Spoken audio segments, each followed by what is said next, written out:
Youth Congress നേതാവായിരുന്ന കണ്ണൂർ എടയന്നൂരിലെ ഷുഹൈബിനെ വധിച്ച കേസിലെ എല്ലാ പ്രതികളുടെയും ജാമ്യം റദ്ദാക്കി കോടതി.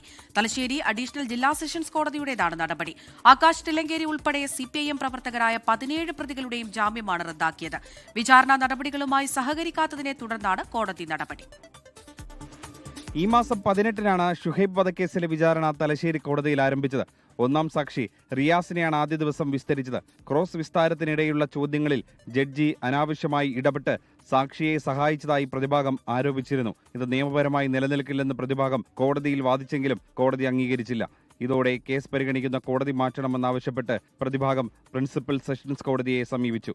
മുതിർന്ന അഭിഭാഷകൻ മുഖേനയാണ് 23-ന് കോടതി മാറ്റത്തിന് ഹർജി നൽകിയത്. വിചാരണ നടപടിയിൽ പിഴവും ജഡ്ജി പക്ഷപാതപരമായി പെരുമാറുന്നുവെന്നും ആരോപിച്ചായിരുന്നു ഹർജി നൽകിയത്. ഇതിൽ തീരുമാനമാകുന്നതുവരെ വിചാരണയുമായി സഹകരിക്കില്ലെന്ന് പ്രതിഭാഗം കോടതിയിൽ ഇന്നും നിലപാടെടുത്തു. ഇതോടെയാണ് ജഡ്ജി ജാമ്യം റദ്ദാക്കിയത്. 17 പ്രതികളെയും ജയിലിലേക്ക് മാറ്റി. ജൂലൈ 10 വരെയാണ് വിചാരണ. ഇതുവരെ 3 സാക്ഷികളെയാണ് കേസിൽ വിസ്തരിച്ചത്. 2018 ഫെബ്രുവരി 12 രാത്രിയാണ് ഷുഹൈബ് കൊല്ലപ്പെട്ടത്. 24 കണ്ണൂർ.